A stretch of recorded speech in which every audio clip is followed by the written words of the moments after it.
Première question, premier thème, celui des signes convictionnels dans la fonction publique. C'est un thème qui intéresse une part non négligeable des électeurs et des électrices. Et vous verrez que quand je vous disais tout à l'heure que je vais être carré, je vais véritablement être carré. Moi, j'ai tout simplement fait une analyse comparative des programmes, des positions et des prises de décision. De ce triumvirat, de ce triangle de critères et de paramètres, je dégage la situation suivante. S'agissant du port de signes convictionnels dans la fonction publique, les partis suivants sont favorables à cette possibilité. Je lis PTB, écolo. Les partis qui sont défavorables à cette possibilité, je lis MR, défi, PS, CDH, écolo. Ça peut paraître contradictoire. Élément d'explication. Qui dit port de signes convictionnels dans la fonction publique dit principe de neutralité de l'État. Le principe de neutralité de l'État s'impose, comme son nom l'indique, à l'État, aux institutions publiques, mais aussi à celles et ceux qui sont les agents de l'autorité publique. Alors, dans une discussion comme celle-là, deux thèses s'opposent. La première consiste à dire qu'un agent public doit être neutre dans le service qu'il rend, dans les actes qu'il pose. Et l'autre thèse consiste à avancer que non seulement ce sont les services qui sont rendus qui doivent être neutres, mais c'est aussi l'apparence de la personne qui rend ce service qui doit être neutre. Mon point de vue et ma thèse en tant que juriste est qu'il est évident que la neutralité ne peut porter que sur le service rendu, parce qu'il n'existe aucune apparence objectivement neutre. Il n'y a que des apparences subjectives. Elles puisent toutes dans un substrat, une éducation, une culture, une époque, un temps, un rapport de force, des préférences culturelles, de mode, etc. Pourquoi est-ce que je cite écolo dans les deux catégories? Parce que écolo est favorable à cette possibilité, à une exception près, les fonctions dites d'autorité, à savoir les fonctions qui impliquent un ascendant particulier, une autorité particulière pour l'agent public. Dans cette catégorie, on retrouve les policiers, les juges, les enseignants, une série de fonctions critiques comme celle-là. Vous l'aurez compris, pour ce qui me concerne, dès lors que la neutralité porte sur le service rendu, peu importe en réalité qu'on ait une fonction d'autorité ou pas. Premier élément. Par rapport aux questions des ports de signes convictionnels, la position qui est celle du CDH, qui a été le fruit d'un bras de fer en interne, qui a été très très dur et très très long après l'élection de Maïnour Ozdemir en 2009, c'est celle qui a été prise à cette époque et qui est encore d'actualité. Le CDH s'est prononcé en son bureau politique pour que les ports de signes convictionnels dans l'administration soient définis comme tels. Pour le front office, c'est-à-dire les guichets, c'est interdit. Pour l'administration, c'est autorisé. Pour les fonctions d'autorité, c'est interdit. Police, armée, présidence d'assemblée, etc., etc.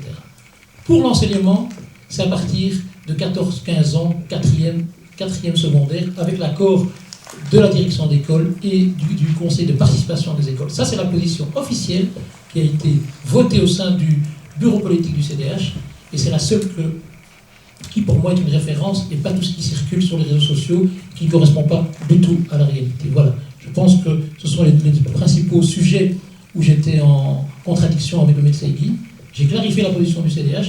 Et puis, si certaines personnes souhaitent que je m'exprime sur mes positions, elles sont encore... Vous avez effectivement nuancé, voilà. Mais donc ça... Alors, ce qui concerne les signes convictionnels, alors là, je pense qu'il faut aussi bien voir que dans l'état actuel des choses, il n'y a pas de loi fédérale ou de décret de portée générale interdisant quoi que ce soit. On se retrouve donc dans une situation où il y a des initiatives à chaque niveau de pouvoir public, depuis le niveau communal jusqu'au régional, en passant par les parastataux, les pararégionaux, les écoles et toute une série d'autres institutions. Je parle là de la sphère publique. Qu'est-ce que l'on a pu constater ces derniers temps? Que certaines institutions qui avaient des règlements d'ordre intérieur se sont vues censurées devant les tribunaux. Autrement dit, les tribunaux, mobilisant le corpus juridique, ont été amenés à considérer qu'il était disproportionné et dès lors non fondée juridiquement, d'établir une interdiction de portée générale concernant les signes convictionnels. Je prends l'exemple d'Actiris. Eh bien, une fois que les tribunaux ont tranché, nous sommes légalistes et nous considérons qu'il n'y a pas à aller contre une décision de justice. Mais ça veut dire aussi qu'il n'y a pas d'initiative que pour poursuivre les initiatives politiques, et notamment socialistes, pour poursuivre des procédures à l'encontre d'une décision de justice qui fixe les principes. Chez Actiris, c'est particulièrement clair. Je prends un deuxième exemple, et je veux ici citer Jean-Claude Marcourt, ministre de l'Enseignement supérieur, s'agissant, alors je ne sais pas s'il est là, mais Agib El-Hajaji pourrait en témoigner, c'est un dossier dont je me suis occupé et que j'ai suivi, mais quand il s'est agi à un moment donné de trancher la question du port des signes convictionnels dans l'enseignement supérieur, dès le moment où certaines institutions d'enseignement supérieur en Wallonie se sont vues, là aussi, signifier par le Conseil d'État que les règlements d'intérieur entravaient un certain nombre de principes plus fondamentaux, notamment constitutionnels, et bien là aussi, l'autorité publique, à nouveau socialiste et légaliste, a considéré qu'il n'y avait pas lieu de poursuivre dans cette voie. Très Donc bien, nous on en sommes des prend légalistes. note et on va revenir sur ce point dans les questions de l'emploi et de l'enseignement tout à l'heure. Les termes missions civilisatrices vous ont choqué, eh bien, sachez que cette mission civilisatrice choque toutes les femmes musulmanes, justement, qui en sont l'objet chaque jour. Parce que, justement, chaque jour, nous entendons que nous devons être sauvés. Ce sont d'autres femmes et d'autres hommes qui nous disent que nous devons être sauvés de l'imposition du voile ou autre. Et nous disons, effectivement, nous devons lutter contre l'imposition et contre l'interdiction. Ce sont les femmes qui choisissent. Et donc, la mission civilisatrice est vraiment. Ensuite, mais tout le monde ne dit pas ça. D'accord. non, j'ai dit. Ah non, je n'ai pas dit. J'ai ciblé et puis à vous de répondre et passer à la suite, etc. Et donc, le racisme n'est pas un délit, malheureusement, madame. C'est l'incitation à la haine qui est un délit. En France, oui, mais pas ici. Deuxième chose. Troisième chose, oui, rappelez justement que la loi du 10 mai 2007 sur les discriminations, c'est important de revenir, pour répondre à madame, pas seulement sur les discriminations liées au genre, aux femmes, etc. Il y a vraiment, sur la base de la conviction religieuse, les articles 7 et 9, justement, de cette loi de 2007 qui protègent les femmes, par exemple, ou les hommes avec une kippa et autres, qui justement aimeraient faire valoir leur droit à la liberté de conscience et à la liberté d'expression de leurs convictions religieuses, mais aussi philosophiques. Et enfin, rappeler quand même les interdictions formellement émises par différentes cours. Pourquoi ? Parce que finalement, il n'y a pas d'article dans les articles propres aux agents de l'État, comme par exemple l'article 8, paragraphe 1 de la loi de 1937 portant statut des agents de l'État en matière de neutralité. Il n'est pas dit justement que les personnes doivent être neutres d'apparence. La neutralité d'apparence ne veut rien dire. C'est la neutralité des compétences et la manière dont nous allons être servis. Merci et beaucoup, donc je Eva. m'étonne de ne pas avoir eu de réponse par rapport à l'accusation ou en tout cas à la condamnation du Conseil d'État de certains règlements d'ordre intérieur. Malheureusement... Tu parlais des discriminations faites aux femmes. Un chiffre, 9 victimes sur 10 ne portent pas plainte, parce qu'effectivement, comme tu l'as souligné, les procédures sont longues, il faut aller porter plainte, il faut avoir un avocat, il faut lutter, et beaucoup de gens ne le font pas parce qu'ils sont découragés, ils sont déjà victimes, ils sont déjà cassés. Et là, je suis obligé de raconter ce qui s'est passé en région bruxelloise. Anna Maran en a touché un mot tout à l'heure, mais je voulais vraiment développer le projet de testing qui a été au cœur du Parlement bruxellois pendant 2 ans et demi. C'est l'histoire de Samira Cécile. Samira Cécile, c'est une prof de français qui a le titre requis, qui a postulé ici dans un collège gétois, et en 10 minutes, Samira a été refusée, alors qu'elle avait le titre requis, les compétences. Elle a, comme elle me disait, tu sais, il y a beaucoup de gens qui vont sur Facebook tous les jours, moi je vais tous les jours sur le site d'Actiris. L'offre a été relancée, ça veut dire que l'école cherchait toujours une place d'enseignante de français. Elle me dit, je suis étonnée, Samira se transforme en Cécile. Cécile Dabé envoie le même CV, envoie la même lettre de motivation. Prof de français, elle fait des fautes de français grossières, pour quelqu'un, on ne sait jamais. Et avec moins d'expérience, Cécile Dabé a été convoquée pour 2 rendez-vous pour la même place. Sur cette base-là, on a mené une lutte pendant 2 ans et demi au Parlement bruxellois. Je vous fais, parce qu'on a moins d'une demi-heure, je vous fais toutes les étapes. On est C'est pas une arrivé... demi-heure pour vous. Non, ouais, mais je vais quand même prendre plus que les 20 secondes. Je vais prendre plus que les 20 secondes que tu m'as permis sur les 3 premières questions. Et sur cette question-là, on a un ministre, Didier Gauzoin, défi. Normalement, tous les ministres se disent compétents de plein de choses. Et en région bruxelloise, lui disait que je n'étais pas compétent sur cette matière-là. On a mené une lutte, et Écolo nous a rejoints, l'associatif était présente sur cette lutte-là. Et Didier Gauzoin a été, après 1 an et demi, on a amené des constitutionnalistes en commission qui lui ont fait dire que c'est la compétence en région bruxelloise, et on a adopté une loi, la loi testing. La loi testing en région bruxelloise, si hier, il y a 1 an et demi, Didier Gauzoin disait non, j'en veux pas, aujourd'hui, je l'ai vu sur plusieurs débats, sortir les pectoraux, on est la première région, européenne à avoir une loi progressiste qui va aussi loin pour lutter contre les discriminations. Cette loi testing, il lui manque 2 choses pour être réellement efficace. La dimension proactive et systématique, c'est-à-dire qu'on a des inspecteurs régionaux à Bruxelles, et c'est aux inspecteurs régionaux de Bruxelles d'aller vers le marché de l'emploi, d'aller vers le marché locatif pour aller déceler tous ces patrons et ces propriétaires qui discriminent. Ces 2 aspects ne sont toujours pas dans la loi, on ne lâche pas l'affaire, et comme dans ce débat-là, on aime parler d'après 26 mai, les prochaines coalitions. Moi, c'est un aspect avec le PTB qui est juste à la marge. Le plus important, c'est la mobilisation citoyenne. Ça, vous le savez très bien. C'est comme ça qu'on met la pression sur les politiques. C'est comme ça qu'on fait avancer les débats. Et juste un petit exemple qui sera bien concret. On voit très bien les jeunes qui ont manifesté tous les jeudis sur la question du climat. Et un dossier qui était enfoui dans tous les dossiers. Ils ont su le ressortir. Et je pense que le climat, ces jeunes-là ont fait qu'aujourd'hui, il est sur l'agenda politique. Et c'est comme ça qu'on fait avancer les choses. Entre le Nord, le Sud et Bruxelles, bien à Bruxelles, on prend nos responsabilités. Je crois que je ne peux pas être plus clair que ça. Et en effet, nous le disons parce qu'il est juste de le dire, parce que nous considérons que c'est la mise en pratique d'une liberté fondamentale, cette liberté fondamentale étant la liberté de culte, la liberté de religion. Et la liberté de religion implique la mise en pratique de cette liberté. Voilà. Et à ce sujet, je voudrais dire aussi que il y a des interférences avec cette liberté fondamentale qui prennent parfois des détours qui sont assez inouïs. Moi, j'en ai découvert une dans ma commune, mais je peux en découvrir d'autres par ailleurs. C'est quand on mobilise, par exemple, un corpus juridique comme le corpus urbanistique pour entraver non pas simplement une liberté religieuse, mais aussi une liberté d'association. Et on voit des dossiers comme ça d'urbanisme qui traînent sans qu'on sache très bien pourquoi et comment. Non, la Constitution, c'est la Constitution. Et il n'y a pas une Constitution à géométrie variable. Le droit pour les personnes de confession musulmane de s'associer, de s'organiser en mosquée, c'est une liberté fondamentale. La liberté religieuse de pouvoir pratiquer son culte de manière libre et non entravée, c'est une autre liberté fondamentale. Oui. Mehmet Seguin soulignait surtout la question de l'ingérence dans la question du culte.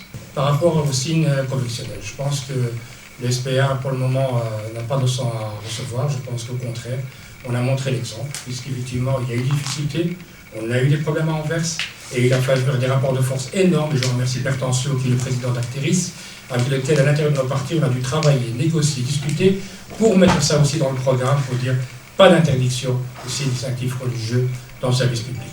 Que ce soit une fonction d'autorité ou pas d'autorité. Je dis souvent, un policier peut avoir un beau costume bleu, mais si c'est un raciste, je ne vais pas le voir. Mais quand je vais au commissariat, non seulement je ne vais pas le remarquer, mais je vais certainement le sentir, parce qu'on ne sait pas savoir si c'est quelqu'un de positif ou négatif. Donc la seule chose qui doit être neutre, c'est le service rendu à la population. Personne d'entre nous n'est neutre. Quand on arrive dans un guichet, la personne est en face, je dois demander un permis de conduire, excusez-moi, et il me demande 3 photos, 22 €, et c'est pas parce que je porte un foulard ou un kippa ou parce que je suis noir qu'il va me traiter autrement. Okay. Il doit régler. Ok, merci. Pour la question du port du foulard, donc notre programme est clair, vous l'avez en fait synthétisé tout à fait correctement. Il est le fruit d'un long débat en interne. Je voudrais dire que la position du parti, c'est une position qui a été établie, qui se retrouve donc dans le programme depuis plus de 5 ans. C'était déjà le cas pour les élections avant. Donc on est donc contre l'interdiction des ports convictionnels, sauf pour les fonctions d'autorité. Vous les avez rappelés, vous avez exemplifié. Ce débat était difficile parce que les différences d'interprétation entre les Wallons et les Bruxellois sont parfois importantes. Il faut pouvoir le dire. Parce que la réalité sociologique est différente. Il y a moins de musulmans en Wallonie, pour être clair. Et donc il y a moins de contacts directs. Je veux dire, moins de nos militants wallons, nos sympathisants et parfois nos mandataires sont en contact direct avec des femmes qui portent un foulard. Ici, à Bruxelles, nous sommes tout le temps en contact avec des femmes qui portent un foulard. Et nous travaillons avec elles au quotidien. Et donc, voilà, il n'y a pas de mythologie derrière ça. Pour un certain nombre de personnes en Wallonie, il y a toujours une mythologie là derrière. Pourquoi alors pour l'enseignement, pour les enseignantes, c'est toujours un... Pour les enseignants, sauf le cours de religion, parce qu'on considère que c'est une fonction d'autorité. C'est le compromis interne qui a été trouvé au sein du parti. Et donc, c'est celui de notre programme, c'est celui que nous défendons. Et donc, oui pour la fonction publique, non à l'interdiction, oui pour la fonction publique, pas pour les fonctions d'autorité, genre enseignant, sauf prof de religion évidemment, juge, etc. C'est notre programme et je l'assume. Donc, sans logique, donc c'est une position Comment ça, d'équilibre sans logique, disons que l'idée était de se dire que non seulement effectivement le représentant de l'autorité publique doit être neutre dans son comportement, mais il doit aussi donner confiance et l'impression de la neutralité. Alors, s'il s'agit de fonctionnaires régionaux, locaux, etc., bon, voilà. S'il s'agit d'un juge, alors je sais que dans les pays anglo-saxons, ça ne pose strictement aucun problème, donc c'est une question de modèle, mais effectivement, l'équilibre interne, chez nous, beaucoup de gens ont dit, oui, mais un certain nombre de personnes pourraient penser qu'elles vont être mal jugées ou jugées avec des préjugés. Avec une couleur de peau aussi. Potentiellement, mais là c'est un signe convictionnel. Une couleur de peau n'est pas un signe convictionnel, n'indique pas vos convictions. Vous pouvez être noir et vous pouvez être laïque, vous pouvez être musulman, vous pouvez être... Un logo vestimentaire. Alors un logo c'est interdit aussi. Hein. Un juge, il a une toge, etc. Justement pour que même ses vêtements soient impartiaux. C'est pour ça que les juges ont des toges en fait. C'est pour qu'on ne puisse pas dire, regardez, il est habillé comme ça, donc il pense comme ça. Donc c'est quand même important d'avoir ça en tête. Et c'est pour ça que nous avons aussi inscrit que nous n'étions pas d'accord sur les fonctions d'autorité. Mais pour le reste, avançons. Effectivement, le jugement Actiris est un bon jugement et ouvre des portes. On a mis la position des colos. Très bien. Effectivement, Mehmet, tu l'as bien développé, c'est dans l'acte et dans le service. On juge la neutralité, donc c'est pour ça que pour le PTB, nous sommes pour donc, le port convictionnel de signes convictionnels aussi bien en front office, en back office, aussi bien pour les enseignants. Ça, c'est clair et net. Tu as dit, Mehmet, que tu voulais nous entendre sur la position du bureau politique, pas du candidat. Ben, moi, je suis assez à l'aise avec ce principe-là, et je voudrais quand même le rappeler, et Ahmed en a touché un mot, mais il n'avait pas le micro. En fait, qu'est-ce que vaut les programmes quand il y a une coalition qui arrive dans une majorité? Ici, j'entends des partis politiques qui nuancent beaucoup entre les régions et tout ça, mais même ici en région bruxelloise, si je vais à Schaerbeek, si je vais à la ville de Bruxelles, effectivement, si je lis le programme du parti, par exemple, Écolo et PS, on a des programmes, vous avez des programmes assez sympas pour la liberté du port convictionnel, mais quand on arrive en majorité, on discrimine sans aucun stress. Donc, aussi bien donc, le bureau politique, la position, c'est important, mais aussi voir un petit peu dans les actes, dans les règlements qui sont posés quand on arrive en majorité. Je pense que c'est aussi un fait qui est ultra important. Et pour nous, le PTB, c'est aussi un point de rupture pour nous. Donc, avant d'aller dans une majorité, on discutera aussi. Donc, pas question pour nous d'aller dans une majorité et pouvoir discriminer sous prétexte que les règlements sont déjà pris. Pour nous, c'est un point de rupture important. Ça, je devais le dire. Alors, en ce qui concerne le port des signes convictionnels, alors là aussi, le principe de la neutralité prévaut.